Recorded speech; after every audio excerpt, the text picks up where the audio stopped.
So hello everyone. We start with the next lecture of vectors, that is dot product. ठीक है, तो हम पहले वेक्टर के जो बेसिक्स हैं वो कवर कर चुके हैं and we have covered what you call as unit vectors. Now we come to the next part, that is dot product. So welcome to the channel NEET Compete. So here we come with the third lecture of the vectors, that is dot product. तो बेटा जब हम dot product निकालते हैं that simply means कि ऐसे मान लो अगर कोई वेक्टर है ए वेक्टर इन और हम उसका डॉट प्रोडक्ट निकाल रहे हैं ऐसे. सो ए वेक्टर डॉट बी वेक्टर. सो पहली बात है जब हम डॉट प्रोडक्ट निकालते हैं तो हमें वेक्टर नहीं मिलता. What we get is a scalar quantity. तो हमें स्केलर क्वांटिटी मिलती है. तो डॉट प्रोडक्ट की भी यूटिलिटी जो है वो फिजिक्स में बहुत ज़्यादा. जैसे अगर हम वर्क डन कैलकुलेट करते हैं, वर्क डन, सो क्या होता है work is what scalar quantity. So it is a dot product of force and displacement. तो क्या बोलते हैं फोर्स वेक्टर का और डिस्प्लेसमेंट वेक्टर का डॉट प्रोडक्ट लेते हैं तो हमें एक स्केलर क्वांटिटी मिलती है that is known as work done. Similarly बेटा अगर हम पावर कैलकुलेट करते हैं, हमने मान लो एवरेज पावर कैलकुलेट करनी है, that is dot product of force and dot product of velocity. So power is also what a scalar quantity. तो डॉट प्रोडक्ट हमें क्या देता है scalar quantity. And calculating dot product is very simple. कि अगर मान लो मेरे पास कोई वेक्टर है, लेट अस से ए वेक्टर है, A vector is 2i cap plus 3j cap plus 4k cap and B vector is let us say 3i cap plus 4j cap plus 5k cap. और मुझे इनका dot product निकालना है. We want to calculate A vector dot B vector. So बेटा this is very simple. I cap को i cap से multiply कर दो, जे कैप को जे कैप से मल्टीप्लाई कर दो और के कैप को के कैप से मल्टीप्लाई करके सिंपल प्लस करना है. तो जैसे मैंने इन दोनों को मल्टीप्लाई किया तो आई कैप को आई कैप से तो 2 × 3 plus 3 × 4 plus 4 × 5. So this will be 6 plus 12 plus 20. So answer will be 38. So इसके अंदर तो स्केलर क्वांटिटी के डायरेक्शन का कोई लेना देना नहीं है. So we are only interested in magnitude. तो इसमें सिर्फ मैग्नीट्यूड मिलना है. तो that is how we calculate the dot product of two vectors. Next move forward. So application देखते हैं डॉट प्रोडक्ट की. तो डॉट प्रोडक्ट हमें बताता है angle between the two vectors. ठीक है ना. एक बार पीछे एक बार वापस देखते हैं पहले. हाँ, ये तो आ गया कार्टेशियन मेथड में जो हमने किया था. Other way of calculating the dot product is A vector dot B vector को मैं ऐसे लिख सकता हूँ. This is equal to magnitude of vector A into magnitude of vector B into cos of theta, where theta is the angle between the two vectors. ये दो vector के बीच में जो एंगल है वो. तो यहाँ तो मैं ऐसे निकाल सकता हूँ dot product A vector dot B vector is equal to A B cos theta. और वी कैन कैलकुलेट, अगर कार्टेशियन मेथड में है तो we can use this method to solve what we call as dot product of two vectors, जो हमें हमेशा क्या देगा scalar quantity. That will always give us scalar quantity. So now application of dot product to find angle between the two vectors. अभी हमने बोला कि बेटा अगर मेरे पास ये ए वेक्टर है और बी वेक्टर है, इनका अगर मैं डॉट प्रोडक्ट निकालता हूँ that will be A B cos theta. That will be A B cos theta. तो अगर इस ए बी कॉस थीटा को देखो तो ये ए बी कॉस थीटा को मैं ए और बी के मैग्नीट्यूड से डिवाइड कर दूँ तो बेटा ये ए और ये बी और ये बी कट जाएगा तो हमें क्या मिलेगा cos theta, where theta is the angle between the two vectors. तो मतलब अगर मैं ए वेक्टर और बी वेक्टर के डॉट प्रोडक्ट को ए वेक्टर के मैग्नीट्यूड से और बी वेक्टर के मैग्नीट्यूड से डिवाइड कर दूँ so will get the value of cos theta. तो theta will be simply what cos -1 a vector dot b vector divided by a vector into b vector. Clear है बात? So that is how we calculate the angle between the two vectors. Clear? Next चलते हैं,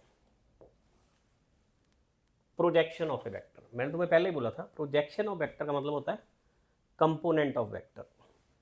तो projection का simple मतलब है component of vector. अगर मान लो मेरे पास दो वेक्टर है, A vector and B vector. Let us say this is A vector और बेटा ये बी वेक्टर और इनके बीच में एंगल है थीटा. और मुझे निकालनी है projection of vector A in direction of vector B. हमें निकालना है projection of vector A in direction of, और we also use the term along, projection of vector A along vector B. हमें ये निकालना है. It simply means I want to calculate component of vector A in the direction of vector B. Clear? तो projection की जगह हमेशा हमने word क्या पढ़ना है, कंपोनेंट. तो बेटा हम सबको पता है कि अगर मुझे ए वेक्टर का कंपोनेंट बी डायरेक्शन में निकालना है तो वो कितना होगा, ए कॉस थीटा. तो मुझे ए कॉस थीटा की वैल्यू चाहिए. We want the value of A cos theta. Clear है ये बात? तो this will be simply what, कि अगर मैं लूँ ए बी कॉस थीटा और इसको बी के मैग्नीट्यूड से डिवाइड कर दूँ, so I'll get the value of a cos theta that is component of a in the direction of b. क्योंकि b से b कट जाएगा, what will be left will be a cos theta. Clear है? तो अगर मैं scalar form में बात करूं, स्केलर फॉर्म में बात करें अगर हम, you we talk in the term of scalar quantity. अगर हम स्केलर की टर्म में बात करें सो ध्यान दो, तो सिंपल है कि अगर मुझे projection of vector A in direction of along B निकालनी है तो that will be simply A vector dot B vector divided by B magnitude. ये किसमें, स्केलर फॉर्म में.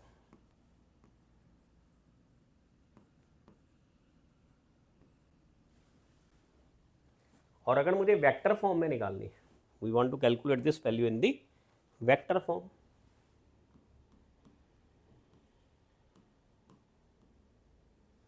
तो जो वेक्टर ए का कंपोनेंट है वो किसकी डायरेक्शन में है, वेक्टर बी की डायरेक्शन में है. तो वेक्टर बी की डायरेक्शन क्या होती है, बी का यूनिट वेक्टर. और हमने अभी बोला ये जो वेक्टर है इसका जो मैग्नीट्यूड है अलोंग बी वो कितना होगा, A vector dot B vector into divided by B magnitude. So vector form में हमें ये आंसर आने वाला है.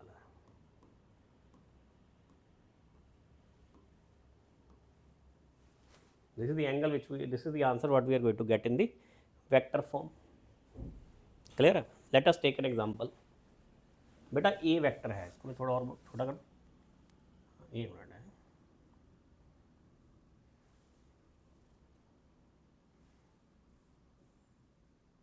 यहाँ मैं छोड़ देता हूँ. मान लो ये what A vector a vector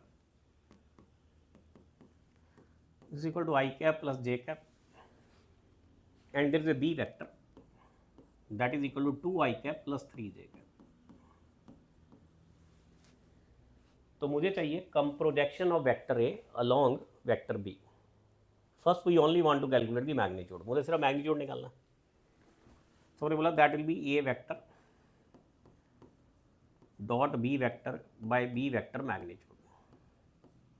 because this is equal to A cos theta, we are only talking about its magnitude scalar form में जो वैल्यू आएगी. तो अगर मुझे डॉट प्रोडक्ट निकालना है तो मैं आई को आई से मल्टीप्लाई करूंगा और जे को जे से. So 1 into 2 will be 2 plus 1 into 3 will be 3 divided by B vector का magnitude. B vector magnitude will be 2 square plus 3 square under root. So this will be of 5 divided by root 13. ये तो आ गया बेटा इसका क्या magnitude. लेकिन we want to find its vector form also. हमें इसकी वेक्टर फॉर्म भी निकालनी है. तो हमने बोला अगर वेक्टर फॉर्म निकालनी है इन वेक्टर फॉर्म, क्योंकि कंपोनेंट है वेक्टर का तो भाई उसकी डायरेक्शन भी होनी चाहिए. वेक्टर का कंपोनेंट तो वेक्टर ही होगा. तो इसकी अब डायरेक्शन कौन सी है? जो बी की डायरेक्शन है. अब यही वेक्टर फॉर्म में क्या आएगा? 5/√3 ये जो हमने निकाला ये वैल्यू इंटू बी का यूनिट वेक्टर, इंटू बी का unit vector. So this will be equal to 5/√13 into B का यूनिट वेक्टर. तो बी का यूनिट वेक्टर क्या होगा? That will be B vector divided by B vector magnitude ऐसे. So we can write 5/√13 into 2i cap plus 3j cap divided by root of 2 square plus 3 square ऐसे. clear है? So this will be also equal to what? √13. So this will be equal to 10i cap plus 15j cap divided by √13 into √13 will be equal to 13. So this will be your answer in the vector form and this is your answer in the scalar form. तो हमने simple सी बात बोली कि अगर कोई हमें ये बोलता है calculate projection of vector A along vector B, हमें वेक्टर ए का प्रोजेक्शन निकालना है अलोंग वेक्टर बी. अगर हमें सिर्फ मैग्नीट्यूड निकालना है तो ही सिंपली आस्किंग अस ए कॉस थीटा. तो हमें ए कॉस थीटा निकालना है. तो ए कॉस थीटा का मतलब ये मैं डॉट प्रोडक्ट लेके किससे डिवाइड कर दूंगा? बी वेक्टर के मैग्नीट्यूड से डिवाइड कर दूंगा. और अगर मान लो वो बोलता है कि वेक्टर फॉर्म में आंसर दिया है नीचे, हो सकता है ना आंसर नीचे उसने आई कैप जे कैप की टर्म में दे दिया. So we are to calculate then A cos theta into B का यूनिट वेक्टर, क्योंकि जो कंपोनेंट अलोंग बी है उसका डायरेक्शन कौन सा होगा? बी वाला ही डायरेक्शन होगा. So that will be a cos theta into b cap. So hopefully I think you have understood what is the difference when we are calculating projection of vector A along vector B in scalar form and projection of vector A in direction of vector B in vector form. तो vector form में हमें b cap से multiply करना पड़ेगा because this will be the direction. आगे चलते हैं. So two vectors at right angle their dot product is always 0. अभी हमने बोला था कि जो दो वेक्टर्स हैं डॉट प्रोडक्ट लेते हैं A vector dot B vector. So this is A B cos of theta. अब सबको पता है कॉज ऑफ 90 क्या होता है? 0. तो ये वैल्यू फिर क्या आ जाएगी? अगर थीटा 0 तो फिर ये A vector dot B vector will be equal to 0 if theta is equal to 90 degree. Theta कितना है? 90 degree. And this is very important from NEET point of view. तो नीट में इसकी एप्लीकेशन बहुत ज़्यादा पूछी जाती है अलग अलग फॉर्म में. ठीक है, तुम्हें ये पता चाहिए डॉट प्रोडक्ट निकाल रहे हैं तो एंगल क्या आने वाला है? 0 डिग्री आने वाला है. क्लियर? ठीक है, मतलब कि अगर डॉट प्रोडक्ट निकाल रहे हैं एंगल 90 डिग्री है तो आंसर क्या आने वाला है? डॉट प्रोडक्ट का 0 आने वाला है. नेक्स्ट देखते हैं. 2 vector I cap 3 cap 3j cap plus 8k cap is perpendicular to 4j cap minus 4i cap plus alpha k cap. Then value of alpha is. भैया दो वेक्टर हैं परपेंडिकुलर है तो उनका डॉट प्रोडक्ट क्या आना चाहिए? 0. सो डॉट प्रोडक्ट का मतलब क्या है? हम आई को आई से मल्टीप्लाई करेंगे. ये 2i है, ये -4i है. So it will be -8. 3j cap into 4j cap will be +12 and 8k cap into alpha k cap will be equal to +8 alpha. This should be equal to 0. तो ये आ गया 4 + 8 alpha is equal to 0. तो alpha आ जाएगा -4/8, that is -1/2. So this is your answer. तो very simple, मैंने पहले बोला. और इसका बहुत यूज़ है हमारा ना, अगर दो वेक्टर परपेंडिकुलर हैं तो उनका डॉट प्रोडक्ट क्या आएगा? 0. तो इसको हम काफ़ी यूज़ करते हैं इस कॉन्सेप्ट को फिजिक्स के अंदर. We move to the next question. What is the angle between two vectors given by 6 I cap plus 6 J cap minus 3 K cap and 7 I cap plus 4 J cap plus 4 K cap. हमने अभी बोला था अगर मुझे angle निकालना है तो हमने बोला था cos theta will be equal to A vector dot B vector, A vector का मैग्नीट्यूड इनटू बी वेक्टर का मैग्नीट्यूड। तो भैया पहले वेक्टर को हम ए वेक्टर मान लेते हैं, दूसरे वाले को बी मान लेते हैं। तो 6 को 7 से मल्टीप्लाई किया, आई कैप को आई कैप से, 6 into 7 will B 42, J cap को जे कैप से मल्टीप्लाई किया, plus 6 into 4 that will B 24, ठीक है। और के कैप को के कैप से मल्टीप्लाई किया तो 4 इंटू -3 विल बी -12, तो ये है -12 divided by magnitude of A vector. तो ए मैग्नीट्यूड का वेक्टर का मैग्नीट्यूड आएगा 6 स्क्वायर प्लस 6 स्क्वायर प्लस 3 का स्क्वायर अंडर रूट, ठीक है ना। -3 भी ले दो यहाँ पर ऐसे, क्लियर, प्लस 7 का स्क्वायर प्लस 4 का स्क्वायर प्लस 4 का स्क्वायर अंडर रूट, क्लियर, कोई डाउट इसमें। सो ये आ जाएगा 42, तो 6 into 7 is 42, 6 into 4 is 24 and 4 into -12, तो ये आ गया 54 डिवाइडेड बाय दिस 32, 36, 36, 72 प्लस 9 81, 81 का अंडर रूट क्या आएगा 9, ठीक है ना, इंटू, प्लस नहीं है इंटू है, 7 का square 49, 49 plus 32 will be again 81, so 9 into 9 आ गया। तो ये क्या आया 6, ये क्या आया 2, ये क्या है 3। तो बेटा यहाँ से थीटा क्या आएगा, theta is equal to cos -1 2/3, ठीक है। तो थीटा क्या आ रहा है, cos -1 2/3। तो cos के साथ तो कोई भी आंसर मैच नहीं कर रहा, हमें साइन देखना पड़ेगा। Now we need to look at the angle sine. तो अगर cos थीटा 2/3 है, ठीक है ना, तो cos थीटा कितना आ रहा है 2/3, cos theta is equal to 2/3। हम सबको पता है cos थीटा होता क्या है, बेस बाय हाइपोटेनस। तो अगर मैं राइट एंगल ट्राइंगल बना देता हूँ, मान लो ये थीटा है, this will be 2, this will be 3, तो परपेंडिकुलर क्या आएगा 3 square minus 2 square under root, so this will be what √5। तो ये क्या आ गया √5। तो साइन थीटा क्या आएगा, sine theta will be equal to perpendicular by hypotenuse, so this will be √5/3। Theta कितना आ जाएगा बेटा sine -1 √5/3। So this is our answer, clear है। तो आंसर कॉज में ही आता है। अगर कॉज मैच नहीं कर रहा है हम ऐसे ट्रायंगल बना के देख लेंगे। जैसे हो सकता है वो साइन में आंसर नहीं देता, वो टैन की टर्म्स में आंसर दे देता।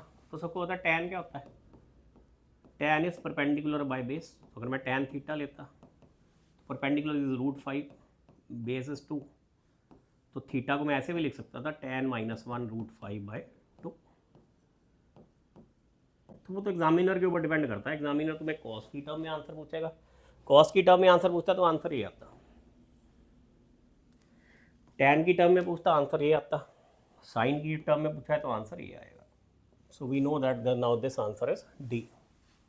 Hopefully I think you understand this part. Next, consider a vector f that is 4i cap minus 3j cap and another vector that is perpendicular to f vector। हमें पता है perpendicular पे बेटा dot product क्या आता है 0, वो हमें पता है, तो हम हर एक का डॉट प्रोडक्ट निकाल सकते हैं टू फाइंड 0। लेकिन अब ध्यान दो जरा, ये है vector i cap minus J cap, it means this is lying in the X Y plane. ये कहाँ लाई कर रहा है एक्स वाई प्लेन में।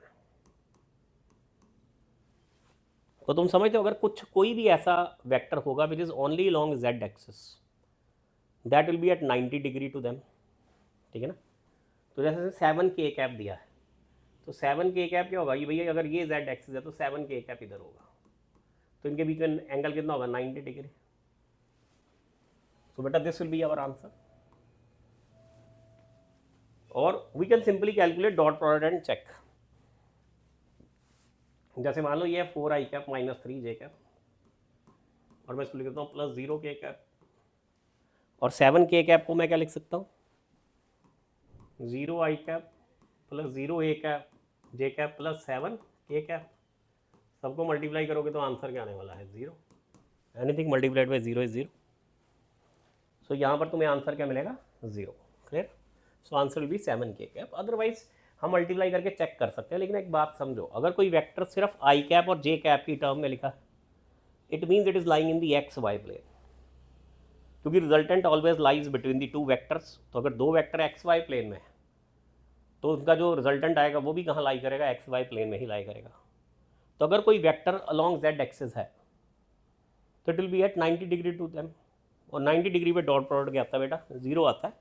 सो इसलिए हम डायरेक्टली इसको निकाल सकते हैं। नेक्स्ट चलते हैं, component of vector A 2i cap plus 3j cap along vector i cap plus j cap.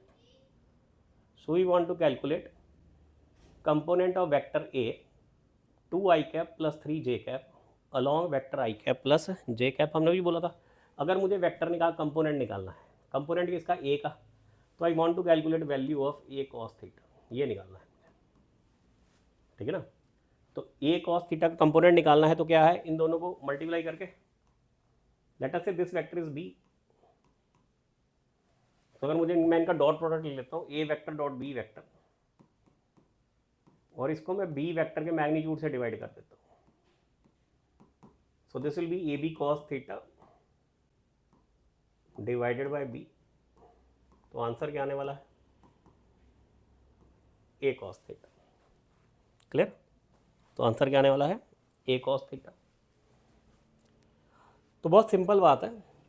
तो हम पहले इन दोनों का क्या करते हैं, डॉट प्रोडक्ट ले लेते हैं। तो इट विल बी 2 × 1, आई को आई से मल्टीप्लाई करो और जे को जे से, plus 3 × 1 divided by magnitude of B. तो मैग्नीट्यूड ऑफ बी क्या आएगा, 1 स्क्वायर प्लस 1 स्क्वायर का अंडर रूट। सो ये आ जाएगा 5/√2। So this is your answer. Again very simple. Next question पे चलते हैं। Now projection of vector A, हमने बोला था प्रोजेक्शन ऑफ वेक्टर ए का अगेन मतलब क्या है, component of vector A along vector B.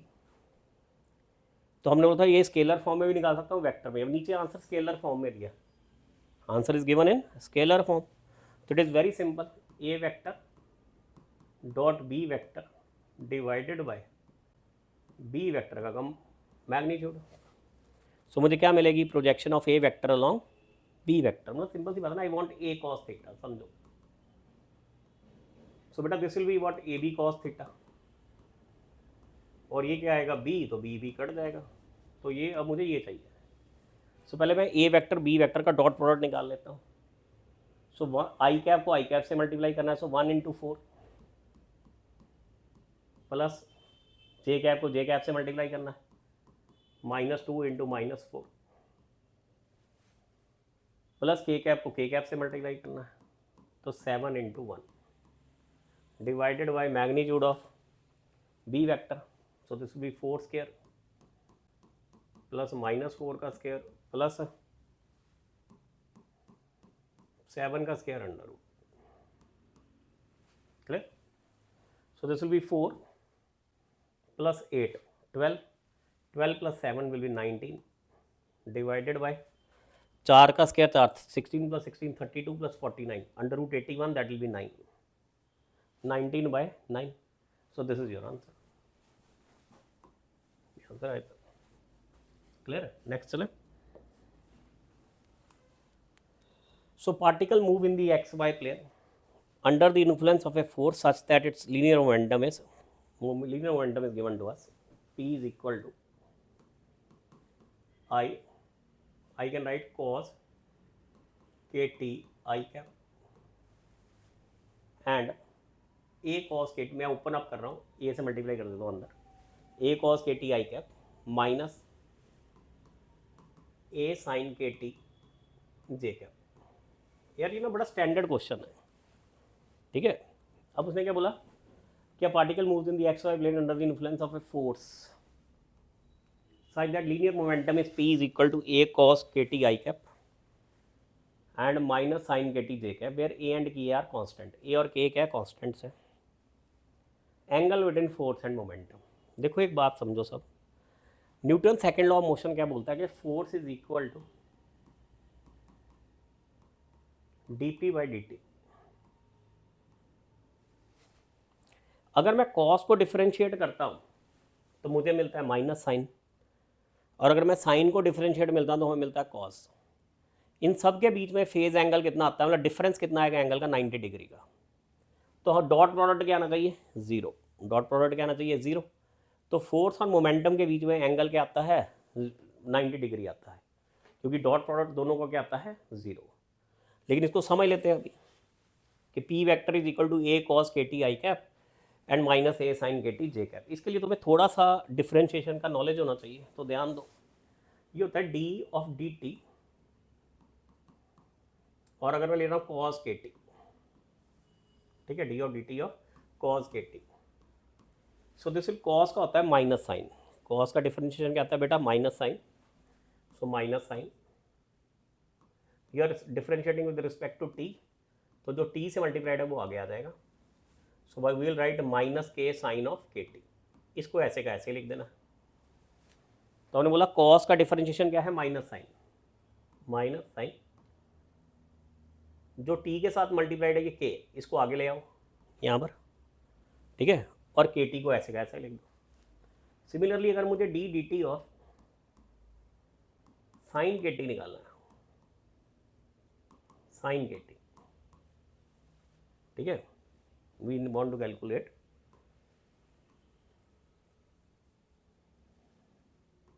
D D T of sine K T.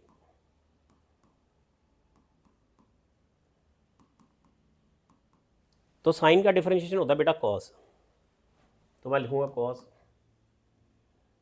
Cos K T लिख देता हूँ, साइन के टी का कॉस के टी, और जो साइन टी के साथ मल्टीप्लाइड है इससे उसको आगे ले आओ, तो इट विल बी के कॉस के टी. जैसे यहाँ पर था कॉस के टी का मतलब है minus sign K T, minus sign K T ये लिख दिया, और जो इससे मल्टीप्लाइड है उसको आगे ले आओ. अब ध्यान दो, अगर मैं यहाँ से f की वैल्यू निकालूँ तो f will be equal to D D T of A cos K T i cap and minus D D T of A sine K T j cap. Clear हुआ. तो ये आ जाएगा, ए तो ए ही रहेगा, कॉस के टी का क्या आ जाएगा, माइनस साइन के टी, तो ये मैंने माइनस साइन आगे ले लिया और ये के आगे ले दिया ऐसे, आई कैप, ये फोर्स आई, और यहाँ पर ये माइनस है. साइन के टी का क्या आता है, एक आएगा ए, साइन के टी आएगा कॉस के टी, और ये के आगे आ जाएगा यहाँ पर, तो this will be J cap. ये फोर्स आ गई. अगर मैं इन दोनों का डॉट प्रोडक्ट ले लूँ, ध्यान दो, F vector dot P vector, तो आई कैप को आई कैप से मल्टीप्लाई करना है, तो ये क्या आएगा, ए cos K T into A के साइन के टी, लेकिन नेगेटिव आ जाएगा, नेगेटिव आगे आ जाएगा. और अगर मैं इन दोनों को मल्टीप्लाई करता हूँ तो माइनस का माइनस तो प्लस हो जाएगा, ये माइनस को मल्टीप्लाई करेंगे तो ये आएगा प्लस, तो it will be A sine K T, ठीक है ना. तो it comes what, A sine K T into A K cos K T. तो बेटा आंसर क्या आएगा इसमें, ज़ीरो आ जाएगा. एक मिनट रुको, कहीं पर गड़बड़ कर रहे हैं हम. ए के sign K T into A cos K T and ए के, हाँ ठीक है, तो करेक्ट. तो ये कॉस के टी तो ये आ जाएगा माइनस ए स्क्वायर के cos K T into sine K T plus ए स्क्वायर के sign K T into cos K T, कि हमने ये एक के को इसे ऐसे मल्टीप्लाई कर दिया, इस एक के को इसे ऐसे मल्टीप्लाई, तो ये आपस में कट जाएंगे, तो आंसर क्या आने वाला है, ज़ीरो. सो डॉट प्रोडक्ट क्या आने वाला है, ज़ीरो. तो अगर डॉट प्रोडक्ट ज़ीरो है तो एंगल कितना होगा, 90 डिग्री. लेकिन मैं तुम्हें बताया कि इसके अंदर ये सब सॉल्व करने की ज़रूरत नहीं है। रीज़न बीइंग कि अगर मोमेंटम कॉस की टर्म में दिया है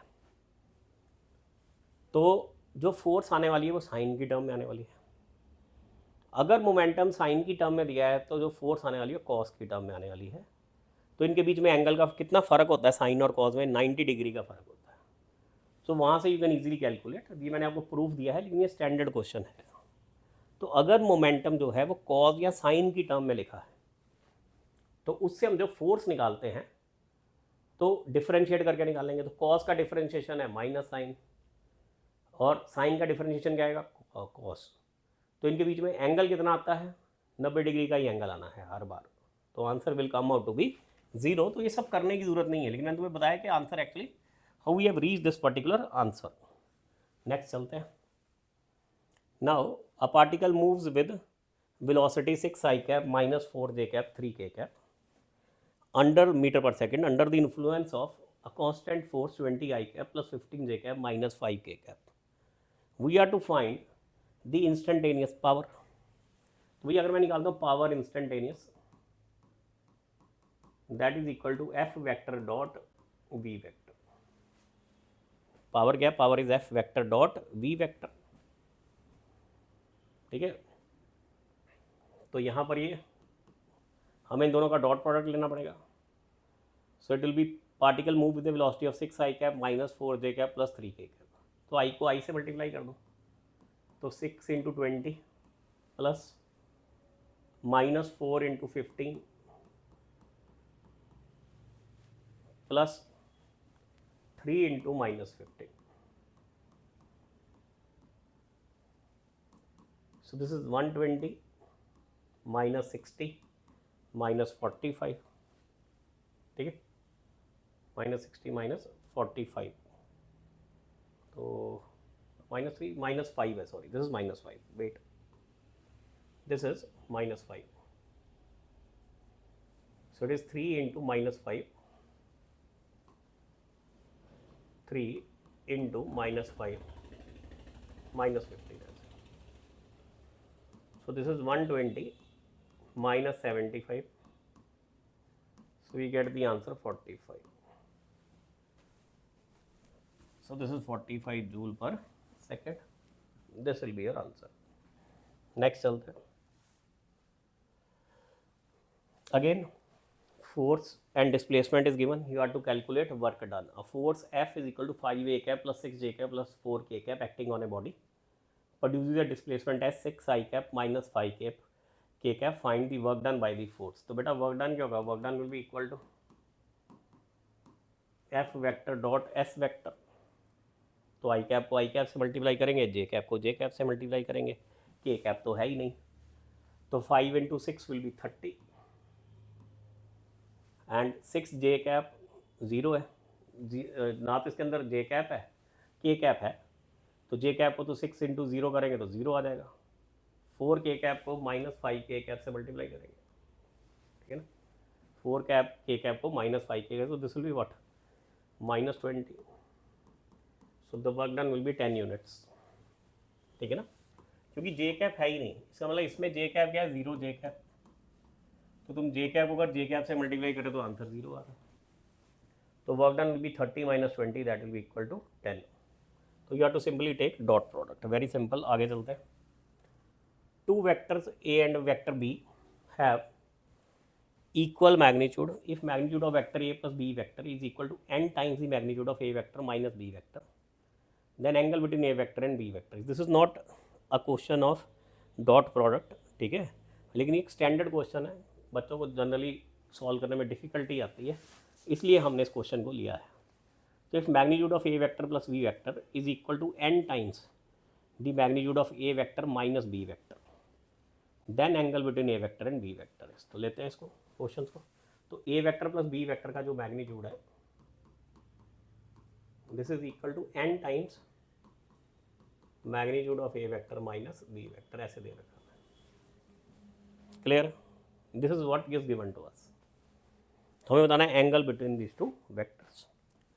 तो बेटा इसको मैं लिख सकता हूँ, this is A square plus B square plus 2AB cos of theta under root is equal to N into A square plus B square minus 2ab cos of theta under root. हम दोनों side square ले लेते हैं। So it will be A square plus B square plus 2ab cos of theta. This will be equal to n into n square into a square plus b square minus 2ab cos of theta. ऐसे अब उसने बोला कि a और b का magnitude same है। Let us say this magnitude is x, तो ये आ जाएगा x square plus x square plus 2x square cos theta is equal to N square into x square plus x square minus 2x square into cos of theta. तो x square common है, निकाल सकते हैं, इसको minus कर सकते हैं, सब में कट जाएगा कॉमन निकाल के। So we can write 2 plus 2 cos theta is equal to N square into 2 minus 2 cos theta. ऐसे 2 भी कॉमन है, निकाल सकते हैं, 2 कैंसिल हो जाएगा। So this will be 1 plus cos theta is equal to n square minus n square cos theta। तो हम इस cos theta की टर्म्स को एक साइड ले जाते हैं, cos theta plus n square cos theta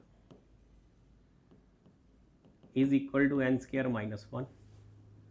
तो यहाँ से मैंने cos theta कॉमन निकाल लिया, 1 plus n square, तो cos theta क्या आ जाएगा, N square minus 1 divide by N square plus 1। बेटा थीटा क्या आ जाएगा,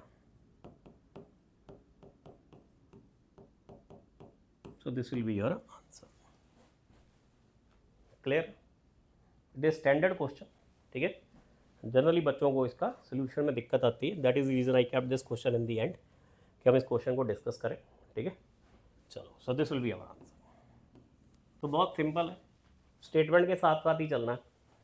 स्टेटमेंट ये बोल रही है कि दो वेक्टर हैं जिनका मैग्नीट्यूड बराबर है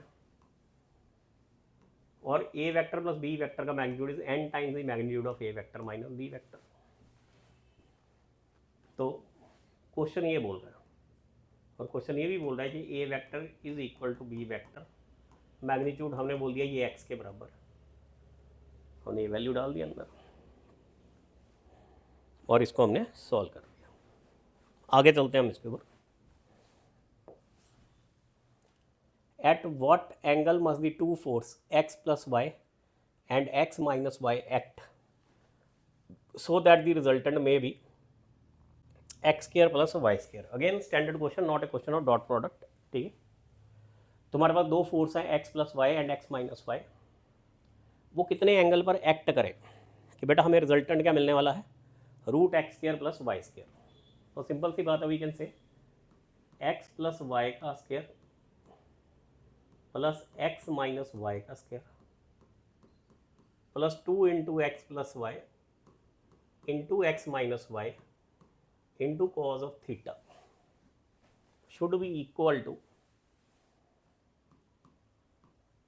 root of X square plus Y square. ऐसे इसका अंडर कुछ नहीं, हमने सिंपल लिखा A square plus B square minus 2ab cos theta should be equal to resultant, should be equal to resultant. हम सबको पता है a square plus B square plus 2ab cos of theta under root is equal to resultant का magnitude. तो बेटा हमारे इस question में रिजल्टेंट क्या है, resultant is x square plus Y square under root given, और जो दो हमें फोर्सेस दे रखी हैं they are x plus y and x minus y, तो एक ए एक बी है। क्लियर है? तो हम इसको ओपन कर लेते हैं। Now this will be equal to square root से स्क्वायर रूट कैंसिल हो जाएगा, इसको ओपन करेंगे, this will be x square plus Y square plus 2xy plus x square plus Y square minus 2xy और सबको पता है x plus Y into x minus y क्या होता है बेटा, that is x square minus y square. So I can write this is plus 2x square 2 into x square minus y square cos of theta. This is equal to x square plus y square.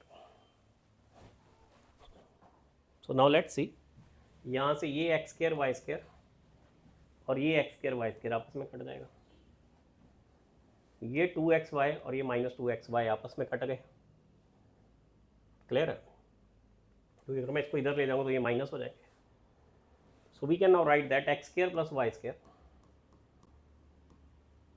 Minus plus not minus minus plus 2 into x square minus y square cos theta is equal to 0. क्योंकि common नहीं निकाला है हमने, basically ये x square इधर ले गया, इस एक्स स्केयर से माइनस हो गया, ये वाई स्केयर इस वाई स्केयर से माइनस हो गया, तो आंसर क्या आ रहा है इधर 0. So we can write x square plus y square is equal to minus 2 x square minus y square cos of theta. तो यहाँ पर जो कॉज ऑफ थीटा है that will be equal to x square plus y square divided by minus 2 x square minus y square. तो इसको हम ऐसे लिख सकते हैं minus x square plus y square divided by 2 into x square minus y square. This is equal to cos of theta. तो theta क्या आएगा, इसका इन्वर्स आ जाएगा, थीटा इसका इन्वर्स आ जाएगा. So you get this answer. तो hopefully this is clear to you. ठीक है ना, ये दो क्वेश्चन थे जो जनरली क्या है स्टैंडर्ड क्वेश्चन है, पूछते हैं बच्चों को, इनमें दिक्कत आती है.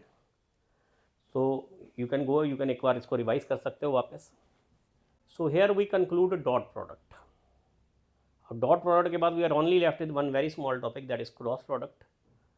ये और भी ईजी है. ठीक है. So this will that will be it will be the last lecture for vectors.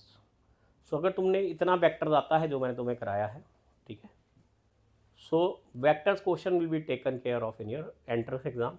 आराम से यू कैन डू दैट. ठीक है. Only thing is trust your concept and trust the process and move. तो कभी दिक्कत नहीं आती न्यूमेरिकल सॉल्व करने. So thank you. Will pick up from here in the next lecture.